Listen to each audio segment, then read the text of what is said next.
자, 오늘은 저희가 도시공간 건축과 올해까지는 이제 공간 디자인과로 학명을 유지하다가 내년부터는 도시공간 건축과로 학명이 지금 달라지고 있습니다. 그래서 이 도시공간 건축과가 어떻게 해서 되었고 어떤 커리큘럼을 가지고 우리가 공부를 하게 될지에 대해서 아주 자세하게 여러 교수님들하고 논의하는 시간을 좀 갖도록 좀 하겠습니다. 자, 우선 교수님 먼저 소개를 해드리면 저쪽 끝에서부터 저희 학과장 교수님 이동주 교수님이십니다. 그리고 자, 심윤희 교수님. 네, 반갑습니다.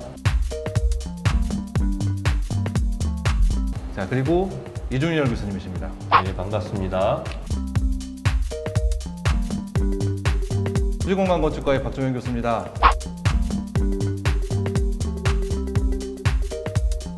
이 자리는 도시공간 건축과가 어떻게 되었다라는 것을 설명하기 위한 자리라기보다는 이야기를 하면서 간담회 형식으로 여러 교수님들과 같이 이야기하는 시간을 갖는 걸로 하도록 하겠습니다. 자, 그러면 이 화면을 먼저 보여드리면서 좀 이야기를 좀 나누려고 하는데요. 자, 이 지금 화면에 보이고 있는 이 이미지는 저희 과의 페이스북이 지금 운영되고 있는데 그 페이스북에 올라와 있는 내용입니다. 그래서 입시를 준비하고 있는 학생들이나 아니면 재학생들 같은 경우 우리 과가 어떠한 역사를 가지고 있는지 그리고 어떠한 방향을 가지고 있는지에 대해서 한번 봐주시면 좋을 것 같습니다. 자, 일단 여기 나와 있는 것처럼 저희 과는 30년, 내년이 되면 딱 30년이 되는 해입니다. 그리고 리그 플러스에 지정되어져 있는 학과여서 교육부 지원 사업으로 선정되어 있고 그리고 국내외 디자인 공모전에 다수 수상을 하고 있습니다. 올해도 벌써 3팀 정도가 입선을 지금 해놓은 상태고요. 작년 같은 경우는 7팀 정도가 입선, 그리고 최고가 아마 은상을 경기도건축대전에서 수상한 것으로 알고 있습니다. 그래서 매년 그렇게 디자인 공모전에 수상을 하고 있는 학과이고요. 저희 과는 경민대학이 개교한 이래 처음 생겼던 학과이기도 합니다. 그래서 1992년에 경민전문대학 개교와 더불어서 건축과가 개설이 되었었고요. 그리고 2010년이 지난 후 10주년인 2002년도에는 건축 토탈 디자인과로 개편이 되면서 3년제로 전환이 됩니다. 자, 그 다음에 2008년에는 건축 인테리어과로 개편을 하면서 건축과 인테리어 쪽으로 좀 집중적으로 공부하는 학과로 개편이 됐었고요. 2010년도에 전공심화 과정이 개설됩니다. 저희가 3년제인데 3년제 플러스 1년만 더 하게 되면 학사학위 과정을 취득하게 되는데 그 전공심화 과정을 개설하는 시기가 바로 2010년이라고 보면 되고요. 벌써 올해로 11년째, 내년이면 12년째 진행되고 있는 상황입니다. 이러한 내용들은 아마 뒤쪽에서 여러 교수님들께서 자세히 말씀을 해 주실 것으로 판단됩니다. 자, 2012년이 되면 저희가 20주년이었고요. 이때에 저희가 홈커밍 데이를 통해서 여러 동문들을 불러들여서 같이 자리를 했던 시간이 있었습니다. 그리고 2015년에는 디지털 건축 인테리어과로 학과명을 개편하면서 학과의 디지털 교육을 조금 더 강화시킨, 물론 이미 디지털 교육은 계속 강화되었었지만 본격적으로 디지털 교육이 강화되었던 이 시기라고 볼 수가 있고요. 그리고 2018년도에 공간 디자인과로 개편이 되면서 건축, 도시 건축, 인테리어, 망라하는 어떤 공부들을 좀 집중적으로 했던 그런 과정이었던 것 같아요. 그리고 내년이 되는 2022년도에는 도시공간 건축과로 30주년이 되면서 도시공간 건축과로 개편이 된 그런 상황입니다. 자, 간단하게 저희 과에 대해서 간단하게 좀 말씀을 좀 드리면, 아까 말씀드린 것처럼 학과에는 홈페이지와 페이스북, 유튜브, 밴드 등 저희 SNS를 통해서 학과를 홍보하고 그리고 우리 학생들이 어떻게 공부를 하는지에 대해서 좀 알리고 있는 상황이고요. 입시를 혹시라도 준비하는 학생들이 있다면 검색을 해보시면, 조금 이따가 또 사이트도 좀 보여드리겠습니다만 검색을 해보시면 좀 더 자세히 저희 과에 대해서 좀 알아보실 수 있게 될 겁니다. 자, 이 기타 내용들은 여러분들이 좀 보시면 될 것 같은데요. 저희는 취업 가이드 같은 경우도 보면 건축 설계나 그 다음에 인테리어 사무소, 전시기획 설계 쪽으로도 많이들 진출을 하고 있고, 그 다음에 대형 건설 회사, 그 다음에 그 건축 CG, 건축 VRAR 이런 분야까지도 취업을 계속 진행하고 있는 학과라고 보실 수 있겠습니다. 그리고 아까 말씀드린 것처럼 전공심화 과정 3+1으로 해서 전공심화 과정이 있고요. 자, 그렇게 해서 우리는 2022년에는 경민대학교 도시공간건축과로 새롭게 진행을 하려고 하고 있습니다. 자, 그러면 도시공간건축과의 어떤 그 자세한 설명을 좀 이종룡 교수님께서 좀 맡아서 좀 해주시길 부탁드리겠습니다. 예. 조금 전에 박정인 교수님이 설명을 잘 해주셨는데 우리 학과가 건축과로 시작을 해서 내년도부터는 도시공간건축과라는 이름으로 바뀌게 되었습니다.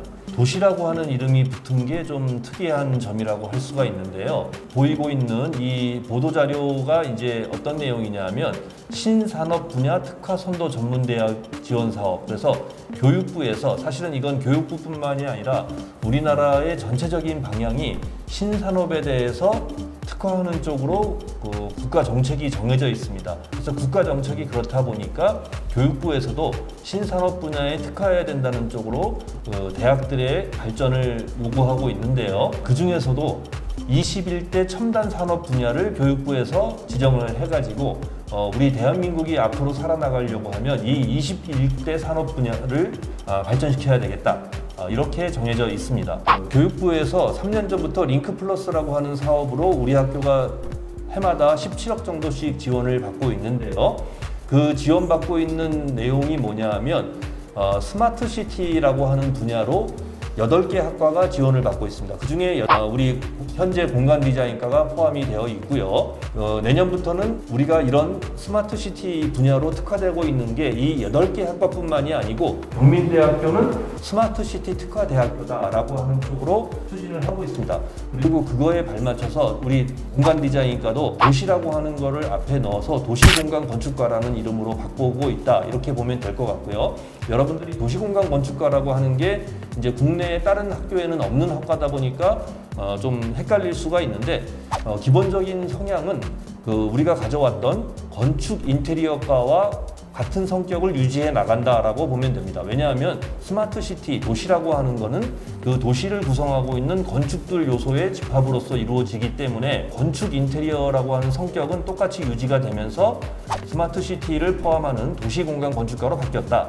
이렇게 생각하면 될 것 같습니다. 거기에 제가 조금 추가를 하자면 도시공간 건축과 하면 한 3가지를 생각을 하시면 됩니다. 첫 번째, 이 건축에 대해서 배운다. 두 번째, 실내 건축, 인테리어에 대해서 배운다. 그러면 그 다음에 그 도시는 뭐냐? 우리가 스마트 시티 산업을 지향하고 있기 때문에 복수 학위제를 도입을 해서 스마트 시티와 관련된 좀 첨단의 그 기술 분야 요것을 좀 더 추가를 해서 배우게 됩니다. 그런데 이 스마트 시티에 좀 이 특화된 그런 교과목을 듣는 것은 복수 학위제를 신청하는 경우에 한해서 할 수 있다고 그렇게 보시면 되겠습니다. 그래서 공간건축과 또 도시공간건축과 이렇게 하면은 이 도시가 붙음으로 인해서 좀 약간 혼란이 있을 수 있는데요. 크게는 거의 유사하다 이렇게 보셔도 무방할 거라 생각이 됩니다. 우리 도시공간건축과의 학과 특성에 대해서 잠깐 설명을 하도록 하겠습니다.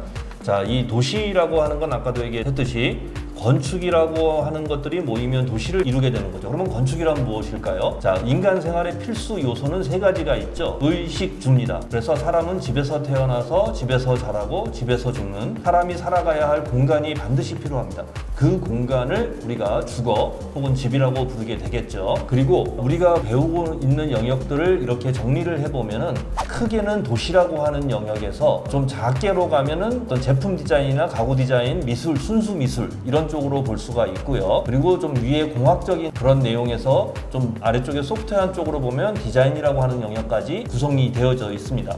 그러면 건축이나 인테리어라고 하는 거는 그 중간적인 영역에서 서로 오버랩되는 영역을 가지고 있게 되겠죠. 그래서 우리 도시공간건축과는 아까도 얘기했듯이 건축과 인테리어를 중점으로 거기에 도시를 일부 포함하는 이런 내용을 배우고요. 그 다음에 디지털 교육과 디자인 교육을 배우는 이런 학과다, 이렇게 설명할 수 있겠습니다. 우리 학과가 가지고 있는 장점을 나열해 놨는데요. 여기서 우리가 키워드를 한번 뽑아본다 그러면요. 첫 번째가 3+1을 통한 이 학사 학위 취득을 통해서 대학원을 진학해서 석박사를 딸 수가 있고요. 우리 학과의 가장 큰 특징은 세 번째, 스마트 건설 기술의 핵심인 BIM에 있다. 아마 대학 중에 우리 학과가 BIM에 대한 교육과정을 최초로 도입했다라고 해도 과언이 아니라고 할 수 있습니다. 사회 맞춤형 링크 플러스 사업을 참여하고 있다라는 거 여기에 대해서 앞으로는 신산업의 선도대학이 될 것이라는 게 앞으로의 장점이 될 것으로 예상합니다. 자, 우리 과의 교육 과정에 대해서 이제 살펴보면요. 우리 과는 건축과 인테리어를 둘 다 다루고 있기 때문에 자격증으로서 건축산업기사 교과와 실내건축산업기사 교과를 둘 다 커버하고 있습니다. 그래서 여기 보이는 건축산업기사에 있는 시험 과목 그리고 실내건축산업기사에 있는 시험 과목을 다 교과목에 반영을 해서 여러분들이 건축산업기사 자격증 혹은 실내건축산업기사 자격증 어느 쪽이든 취득하는데 어려움이 없도록 교과목이 구성이 되어 있고요. 또 우리가 이제 건축설계와 실내건축설계 디자인을 하기 위해 필요한 여러 가지 교과목들을 다 구성을 하고 있는데요.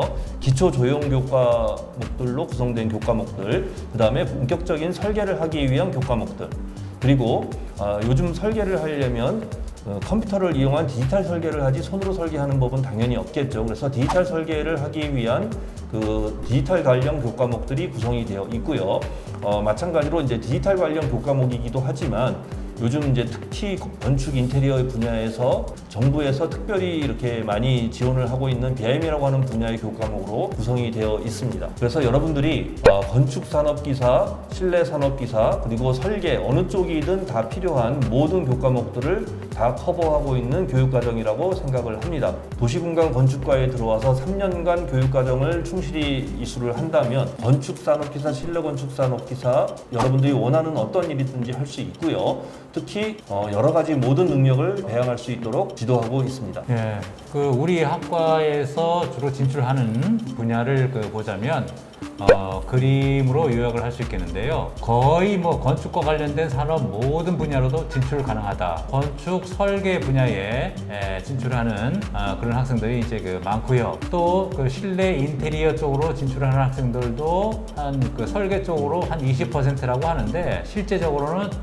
시공을 좀 겸하고 있기 때문에 좀 더 많다고 볼 수 있겠습니다. 국내에 굴지의 건설 회사로 진출하는 인원이 약간 적긴 합니다만 한 10% 내외 정도 나가고 있고요. 진학하는 경우 대학원으로 진학하는 또 학생이 적지 않게 있습니다. 그래서 이 두 그룹을 합쳐보면 대략 20-30% 정도가 진학을 한다 이렇게 볼 수 있겠습니다. 우리 학과에서 주로 타겟을 세우고 있는 자격증이라고 본다면 왼쪽에 마킹되어 있는 건축산업기사와 실내건축산업기사 이렇게 둘 수 있겠습니다. 그 이외에 여타의 자격증을 칠 수 있는 자격이 다 부여되고요. 또 세세에서 여기 쓰진 않았습니다만 관련 분야의 자격 시험을 칠 수 있는 것을 본다면 여기 있는 거에 한 2배 정도의 자격 분야를 응시할 수 있다 이렇게 보시면 되겠습니다. 네, 학과의 장점에 대해서 좀 말씀을 드리려고 하는데 이 학과는 저희는 이 3+1 학제를 좀 적극적으로 지금 장점으로서 밀고 있는 내용들입니다. 이게 왜 그러냐면 일반 과정 3년제를 통해서도 충분히 교육을 받아서 산업기사 취득을 해서 설계사무소, 인테리어 설계사무소, 건설회사 이렇게 취직을 잘 하고 있지만 1년간의 교육과정을 통해서 학사학위를 받게 되면 다양한 분야로 진출할 수 있는 기회가 더 넓어집니다. 그래서 대학원을 갈 수도 있고 조금 더 진학을 할 수 있는, 공부를 더 할 수 있는 상황이 되기 때문에 이 3+1 학제는 굉장히 큰 장점이라고 저희는 자부하고 있습니다. 아까 말씀해 주신 것처럼 20-30% 정도는 진학을 한다라고 말씀을 좀 교수님께서 해주셨는데 저희가 전공심화 과정 인원이 18명이죠. 18명 중에 20-30%면 얼마인가요? 한 4-5명 정도는 간다는 걸로 볼 수가 있겠죠. 그래서 특히나 서울에 있는 4년제 대학의 대학원을 아주 매년 나가고 있는 상황이기 때문에 더 나아가서는 연대를 가는 친구도 있고 동문들 중에 심지어는 박사과정으로 서울대에 가는 친구도 있습니다. 그리고 이 과정을 통해서 유학을 갔던 친구도 있고요. 우리 과로서는 굉장히 큰 장점이라고 볼 수가 있겠습니다. 그 전공심화 과정을 하시게 되면 물론 소수 선발을 하기는 하지만 저희 예의관 513호에 전공심화 전용 실습실이 따로 스튜디오로 잡혀져 있습니다. 그래서 각 개인별로 테이블, 책상을 하나씩 드리고요. 그리고 랜도 드리고요. 그래서 그 안에서 공모전도 준비를 하고 각자 뭐 기사 시험을 준비를 한다든지 따로 뭐 공부하고 싶었던 분야가 있다면 더 깊이 공부할 수 있는 공간을 마련을 하고 있습니다. 그 결과로서 성과를 좀 여러 가지로 내고 있는데요. 2014년도에는 한국건축시공기술대전이라는 데에서 최우수상을 수상을 했고요. 그 같은 해에 논문 공모전을 통해서 장려상을 좀 받게 된 상황입니다. 이 친구는 국민대학교로 또 대학원을 진학을 한 상황이고요. 그 다음에 오른쪽에 보면 장애인 고용공단에서 주최하고 있는 그 공모전에서도 수상을 한 실적을 보이고 있습니다. 그뿐만 아니라 작년 같은 경우는 경기건축대전에서 일반 과정 학생들을 포함해서 7팀이 입선 이상을 했는데요. 그 중에서 은상과 장려상을 전공심화 과정에서 한 쾌거를 얻었고요. 올해는 아까도 말씀드린 것처럼 3개의 팀이 입선을 했는데 이 3개 팀 다 전공심화 과정 학생들입니다. 저기 시니어 부분을 보니까 다른 학교 대학원생들과 같이 경쟁하는 경쟁 부분에서 네, 거의 실질적으로 3위를 했다고 보면 되겠습니다. 네네, 그렇습니다.